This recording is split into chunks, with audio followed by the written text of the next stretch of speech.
2024 के चुनाव में कुछ ना देखें, सिर्फ हाथी को देखें, सिर्फ बहन कुमारी मायावती को देखें भाई। अरे बीएसपी से ही तुझे मान सम्मान मिला भाई, तुम बोलने लायक बना। बीएसपी के बगैर यहाँ कैडर कहाँ था? कौन जानता था? बताओ, कोई जानता तो बताओ भी। मैं भी बीएसपी से पैदा हुआ, अगर मैं बीएसपी के गीत नहीं गाता आज पूरे देश में मेरे गीत नहीं बजते। बाबा साहब के जागरण करने का मुझे अधिकार मिला तो बसपा की वजह से मिला। और जितने गायक, शशि भूषण, जितने भी हमारे गायक कलाकार हैं, जितने भी हमारे वक्ता लोग हैं, सब बसपा से पैदा हुए भाई। दलितों के लिए सारे ही खतरनाक है, दलितों के लिए सही खतरनाक, सबसे ज्यादा खतरनाक है हमारे ही समाज के लोग ब्राह्मणवादी हैं जो दूसरों के चमचे बने पड़े। कांग्रेस बीजेपी के लोग, आम आदमी पार्टी के लोग एक चमचे तैयार करते हैं जिनको अच्छे कपड़े पहना देते हैं, अच्छी गाड़ियां देते थे। ले भाई चमचे, जाओ और प्रचार करो पार्टी का, अपनी रिश्तेदारी में घूमो, तेल फूको, तेल डलाना है तो फला पेट्रोल पंप से लेना, होटल में सोना जिसके नरम गद्दे हो वहां पे सो जाना, ये पैसे लेना, और सारा काम चमचे जो है ना खुश हो जाते हैं। चमचे सोचते हैं भाई मैं तो बहुत, मुझे तो बड़ा सम्मान मिला। लेकिन जैसे उनकी सरकार आ जाती है तो चमचा उनके घर में एंट्री नहीं कर सकता। उनके दीवारों पे लिखा होता है कुत्ते से सावधान, और चमचा ठोकर खा के घर आ जाता है।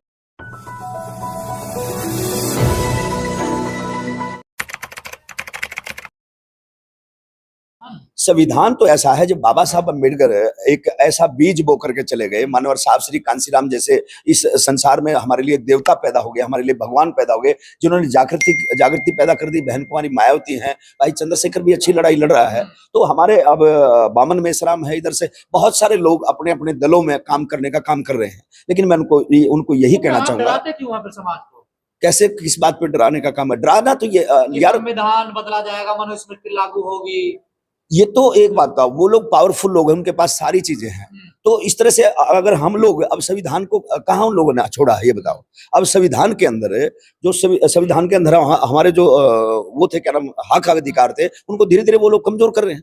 अब संविधान कैसे बच पाएगा बताओ? वो तो कहते हैं अम्बेडकरवादियों ने हमारा जीना हराम कर रहा हो। तो जीना हराम तो करेंगे ना भाई, जब वो लोग हमारे मान सम्मान को ठेस पहुंचाने का काम करेंगे, हमारे जो ग्रंथ है, हमारा संविधान, इसको छेड़ेंगे तो हम लोग क्या? तो उनके ग्रंथों को कितना कर रहे हैं, देखिए दिन रात गाली दे रहे हैं सारे लोग। एक बात बताइए ना, उनके ग्रंथों में एक भी बात सच्चाई बता दी मुझे। राम ने इस देश का क्या भला किया, कृष्ण ने इस देश का क्या भला किया, जिस भगवान को उन लोगों ने पैदा किया उससे मुझे एक तो सीख बताइए ना, किसी ने सीख दी?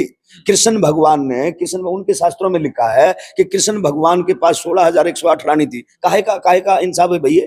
एक बंदा इतनी लड़कियों को शोषण किया उन्होंने, क्या वो भगवान कहलाने लायक था? रामचंद्र जी जब सीता, उन्हीं का लिखा हुआ बताता हूं मैं तो, रामचंद्र जी सीता मैया को ले आए और रावण के पास से आकर के उन्होंने कहा मैं बिल्कुल ठीक हूँ, अग्नि परीक्षा ले ली। अरे काहे किया भाई? वो उनकी आस्था ना, हमारी तो आस्था नहीं। हमारी तो आस्था बाबा साहब में है ना, हमारी तो आस्था महापुरुष। प्रत्यक्ष को प्रमाण की आवश्यकता है। एक बताइए, वो लोग कहते हैं सबसे पहले विद्यालयों के अंदर, कॉलेजों के अंदर सरस्वती माँ को पूछो भाई, सरस्वती के पास कितनी डिग्रियां थी ये बताइए? सरस्वती का जन्म कहाँ हुआ? अब सरस्वती हमारे लिए अगर कोई है तो सावित्रीबाई फूले है, जिन्होंने इस देश के अंदर महिलाओं की बेड़ियां तोड़ने का काम किया। महिलाएं इस देश में पढ़ नहीं सकती थी, अरे जिन महिलाओं ने उनको पैदा किया, जिन महिलाओं की कोख से उन्होंने जन्म लिया, उसको भी नहीं बख्शा। महिला को भोग विलास का सम्मान वो लोग समझते थे, लेकिन महिलाओं को सम्मान किसने दिया? ज्योतिबा फूले ने दिया, सावित्रीबाई फूले ने दिया, जिसके कारण आज हमारी बहन बेटियां पढ़ लिख कर अच्छा चल रही है। और हर समाज की बेटियों के लिए किया, हर समाज की बेटियों के लिए किया। तो उनके जो ग्रंथों में जो लिखा है, वो जो समझाने का काम करते हैं, कहीं ना कहीं उनका झूठ पकड़ा। आप लोग समझ नहीं पाते ना उनका अर्थ, आप पढ़े हुए नहीं है, इतने समझते नहीं है यार। एक बात बताइए, ग्रंथ बताओ मुझे क्या समझ? अब ये गणेश विसर्जन है, अब गणेश बताओ ना, एक छोटे बच्चे की गर्दन पे हाथी का सूंड फिट हो सकता है क्या? मैं चैलेंज के साथ कहता हूँ, कोई दुनिया में ऐसा डॉक्टर है क्या? भाई बच्चे की गर्दन का साइज देखिए, कौन सा उनके पास फेविकोल था, कौन सी फेविक्विक थी? और फिर आप ये बताओ ना भाई, हाथी जो है एक जानवर है, हाथी टेढ़ा होता है, जानवर टेढ़ा होता है, मनुष्य सीधा होता है। अगर टेढ़े जानवर का सिर काट के आप सीधे मनुष्य पर लगाएंगे तो सूंड कहाँ जाएगा? ऊपर जाएगा ना। अब तो उन्होंने नीचे भी कर दिया और कहते हैं कि गणेश महल से पैदा हुआ। तो क्या महल से पैदा हो सकता? मैं भावनाओं को ठेस नहीं पहुंचाता, मैं सिर्फ और सिर्फ अपने समाज के लोगों को ये बताना चाहता हूँ, ये चेताना चाहता हूँ कि उनकी झूठ को पकड़ो, उनकी दुकानदारी को पकड़ो, और उनकी जो वो लोग हमारे ऊपर भिन्न भिन्न प्रकार के भगवानों को थोपने का काम करते हैं, जिन्होंने हमारे लिए कुछ नहीं किया, उनको मत मानो और अपने बच्चों को पढ़ाओ भाई, मंदिर से हटाओ। तो कहते हैं हमारे यहाँ आइए, आप लोग जाते हैं जबरदस्ती, पिटते भी हैं मंदिरों में जाकर भाई। वो लोग नालायक लोग हैं ना, फिर जो वहां जाके पिटते हैं, नालायक लोग। अब बाबा साहब, अब मंदिर के अंदर बाबा साहब अम्बेडकर ने देखा, जब अंग्रेजों का समय था, सबसे पहले कालाराम जो मंदिर था, उस मंदिर में प्रवेश भी बाबा साहब अम्बेडकर ने कराने का काम किया। और वो सिर्फ इसलिए किया था कि भाई मंदिर में तुम्हें कुछ मिलेगा नहीं, लेकिन बाबा साहब अम्बेडकर बड़े अनुभवी थे। उन्होंने सोचा भी अंग्रेजों का ध्यान वैसे तो हमारे तरफ आ नहीं रहा, और अंग्रेज अफसरों का ध्यान हमारी तरफ आएगा कि हमारे लोगों को कितना प्रताड़ित करते हैं। मंदिर में जब जाते हैं तो हम लोगों को रोकने का काम करते हैं। ये दिखाने के लिए बाबा साहब ने कहा था चलो मैं मंदिर में प्रवेश कराता हूं। उन्होंने ये नहीं कहा था कि आप मंदिर में ही जाना। बाबा साहब ने कहा जब तुम सुबह उठोगे आपको 2 घंटी सुनाई देंगी, 1 घंटी मंदिर की बजेगी, 1 घंटी विद्यालय की बजेगी। तो जब मंदिर की तरफ अगर आप जाओगे तो बेवकूफ कहलाओगे। हिंदू बना रहने में क्या दिक्कत है? हिंदू कोई धर्म ही नहीं है। हिंदू किसको बोलते हैं आप? हिंदू कोई हिंदू कोई धर्म नाम की चीज ना। 70-80 साल पहले किसी किताबों में किसी ग्रंथ में मुझे दिखा दो कोई हिंदू शब्द है। हिंदू कोई शब्द है ही नहीं। हिंदू नाम का कोई धर्म नहीं है। ये तो सिर्फ हमारे ऊपर थोपा गया। जो बहुजन समाज के लोग हैं, खासकर जो बैकवर्ड समाज के लोग हैं, अपने आप को हिंदू मानते हैं। जब कोई लड़ाई होती है, हिंदू को मुसलमान से लड़ाना हो तो हमें हिंदू बना देते हैं, और जब कोई बात होती है प्रताड़ित करते हैं, फिर दलित आ जाते हैं, फिर चूड़े चमार धाने धोबी मनियार सुनार आ जाते हैं, जाट आ जाते हैं। ये किसी के सुनते तो है नहीं भाई। आप उनकी संस्कृति को खत्म कर रहे हैं। देखिए मैं संस्कृति को खत्म नहीं कर, वो अपनी संस्कृति चलाओ, मैं अपने समाज के लोगों को बचाने का काम कर रहा हूँ कि मेरा समाज वहां ना जाए, उनकी पूजा पाठ ना करे, क्योंकि झूठ है भाई। पकड़ लो उनको। अब दिवाली आएगी, दिवाली के दिन कहेंगे कि भाई दिवाली के दिन लक्ष्मी माता आएगी और घर में घी के दिए जलाए रखना, घी के दिए जलाना, खूब मोमबत्ती लगाना, लड़ियां लगाना, और लक्ष्मी माता का वाहन उल्लू बताते हैं। अब उल्लू को साले को रोशनी में दिखता नहीं, वो किसको लेके जाएगा भाई? किसके यहाँ लेके जाएगा? ये बताओ ना भाई। सच्चाई को पकड़ो ना भाई, सच्चाई को पकड़ो यार। किसी का झोटा वाहन बना दिया, किसी का कुत्ता वाहन बना दिया, किसी का गुड़ वाहन। अरे क्या था ये? क्या सिस्टम था बताओ? है ये सारा का सारा जो समाज के अंदर बुराई फैली हुई है, इस बुराई को मैं मिटाने का काम करता हूं। और मैं चाहता हूं समाज के लोग पढ़े, समाज के लोग अपने बच्चों को पढ़ाए। मंदिर में घंटा बजाने से तुम्हारा भला होने वाला नहीं है। अपने बच्चों को अगर पढ़ाओगे तो तुम्हारा जीवन सुरक्षित होगा। अगर बच्चे पढ़ेंगे तो तर्क वितर्क करेंगे और सवाल करेंगे। ये चाहते नहीं, ये चाहते हैं कि इनके बच्चे अनपढ़ रहे, सवाल ना करें। ये तो यही चाहते हैं भाई, मूर्ख बना करके हम लोगों पे राज करते रहे। तो क्या करोगे? पढ़ लिख करके मान सम्मान की जिंदगी जिएंगे भाई। अगर नौकरी ना भी ये लोग देते तो पढ़ा लिखा व्यक्ति सवाल तो कर सकता है, सरकार से सवाल तो कर सकता है, भाई हमारे साथ आप गलत कर रहे हो, आप सही कर रहे हो, तर्क वितर्क तो कर सकता है। ये पढ़ा लिखा व्यक्ति कर सकता है। बाबा साहब इन्हें इसी बात का डर है। अगर बाबा साहब पढ़े लिखे नहीं होते तो क्या संविधान लिख पाते? मानवर कांशीराम साहब पढ़े लिखे नहीं होते, क्या इस मुहिम को चला पाते? तो हमारे जो महापुरुष हैं वो पढ़े तभी तो जाना ना। ज्योतिबा फुले ने देखा भाई इस देश में नारियां नहीं पढ़ती, इस देश में औरतें जब पढ़ लेती है तो सीधी नरक में जाएगी। कौन सा नरक है भाई? मैं तो हवाई जहाज में भी बैठ लिया, मैं तो मानी बहन जी के साथ भाई हेलीकॉप्टर भी बैठा, मैंने देखा ऊपर कहाँ स्वर्ग है कहाँ नरक है। और ये लोग इतना बड़ा डराते हैं हम लोगों को, हमारे लोगों को इतना डराते हैं कि अगर तुम भगवान का भजन नहीं करोगे तो तुम नरक में जाओगे, तुम्हें नरक में जगह मिलेगी, तुम्हें वहां तेल के कढ़ाई में भूना जाएगा, फलाना ढिमका। इस तरह से हमारे लोगों को डरा करके ये लोग चंदा वसूल करते हैं। जैसे बैंकों के नाम होते हैं, जैसे बैंकों में पैसा जमा करवाते हैं, जैसे नेशनल बैंक हो गया, पंजाब नेशनल बैंक है, पटियाला बैंक है, भाई कैनरा बैंक है, HDFC बैंक है, ICICI बैंक है। इन बैंकों के जो नाम है वहां पैसा जमा कराओगे तो वापस आने की उम्मीद है। लेकिन जो इनके बैंकों में आप पैसा, अब ये देखो ना, कोई भी आपदा आ जाती है, कोई आपदा आती है किसी मंदिर से, वैसे कहते हैं इतने इस मंदिर में इतना करोड़ रुपया है, कोई आपदा आती कोई रुपया देता है? अब कोरोना में हमारे कितने लोग बर्बाद हुए, कितने लोगों को खाना नहीं मिला, किसी मंदिर से दान आया? लेकिन तथागत बुद्धिज्म के जो लोग थे उन्होंने दिया, करोड़ों रुपया दिया, दान किया इस आपदा के लिए। भाई लड़ाई आज ही के ही दिन बाबा साहब ने 14 अक्टूबर 1956 को हिंदू धर्म छोड़ दिया था जी, और बौद्ध धर्म अपना लिया। कैसे? इसीलिए तथागत बाबा साहब अम्बेडकर ने इसीलिए इस धर्म को अपनाया कि इस धर्म के अंदर सबको सम्मान मिलता है, इस धर्म के अंदर तर्क की कसौटी पर सवाल करने का अधिकार मिलता है। इसलिए बाबा साहब ने इस धर्म को अपनाने का काम किया। मूलभूत सवाल जो देश भर में चल रहा है, आपने भी जिक्र किया मन से, कि जातीय जनगणना होनी चाहिए। जी। तमाम पार्टियां दावा कर रही हैं, वोट भी मांग रही है। बिहार में ये आंकड़े आ भी रहे हैं। हाँ, एक बात बताइए ना, जब जानवर का चुनाव हो सकता है, इस देश में शेर कितने हैं, इस देश में गाय भैंसे कितनी हैं, इस देश में पशु पक्षी कहते हैं, इस देश में बैकवर्ड का क्यों नहीं हो रहा भाई? बैकवर्ड गहरी नींद से सोया पड़ा है और बैकवर्ड अपने आप को हिंदू समझ रहा है, जबकि वो लोग नहीं चाहते कि इनकी जनगणना हो। अब जनगणना होगी तो उसी हिसाब से इनको सीटें देनी पड़ेगी, उस हिसाब से इनको नौकरी देनी पड़ेगी, क्योंकि जो स्वर्ण कास्ट के लोग हैं, अपने आप को जो स्वर्ण समझते हैं, वो वहां पे कुंडली मार करके बैठे हैं हमारे हक अधिकारों पे। बैकवर्ड समाज के हमने तो लड़ झड़ के कुछ ले लिया, हमारे एससी समाज के लोगों ने तो कुछ परसेंट पा लिया है, लेकिन बैकवर्ड गहरी नींद की सोया पड़ा है, उसको पता ही नहीं। वो हिंदू बनकर के इनके साथ डंडा उठा लेता है और हमारे आपस में लोगों को भिड़ जाते हैं हमारे। पर उनकी लड़ाई लड़ तो रहे ना आप लोग?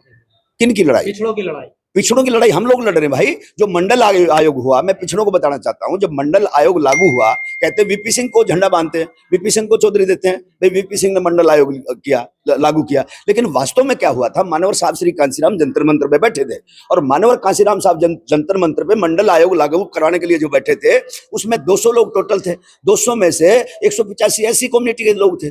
हमारे लोग थे, और 15 लोग वो लोग थे, इधर उधर के लोग थे। तो लड़ाई हम लोग सदैव से, क्योंकि हम लोग शिक्षित हो गए, हमारे हमारे समाज में महापुरुष पैदा हुए, हमारे लोग, हमारे महापुरुषों ने हमें चेताने का काम किया, जगाने का काम किया, तभी हम जाकर के बैकवर्ड की लड़ाई आज कौन लड़ रहा है? ऐसी लड़ रहा है, ऐसी बैकवर्ड।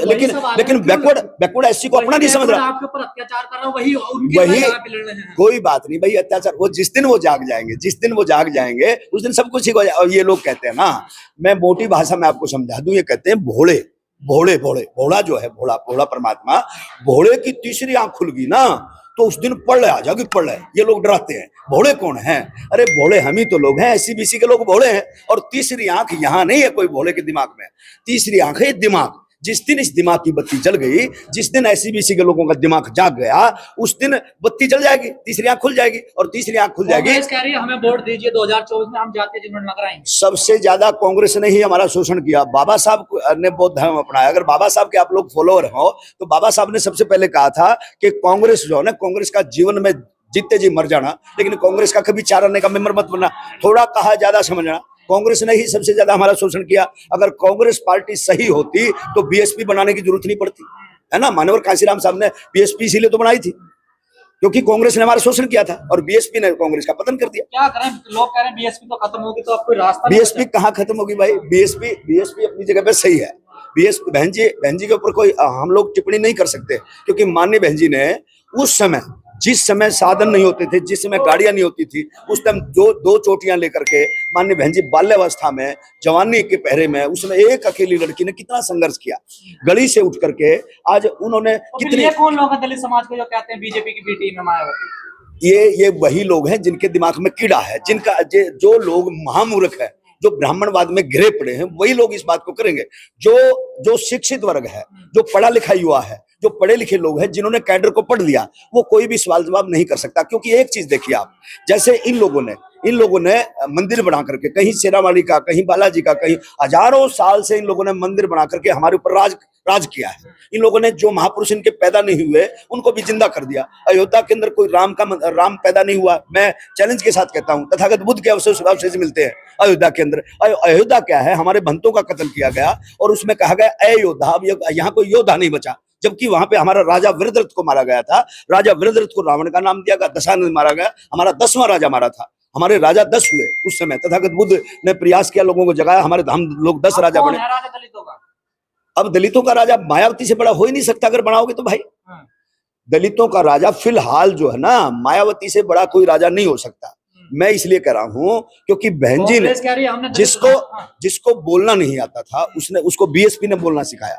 जिसको कैडर का पता नहीं था, मनोहर कांशीराम साहब ने इस देश में हजारों किलोमीटर साइकिल चला करके इस मिशन मूवमेंट को जिंदा किया। कोई नहीं जानता था, सैनी समाज के लोग भी नहीं जानते थे कि तुम्हारा कोई महापुरुष, तुम्हारा कोई ज्योतिबा फुले था।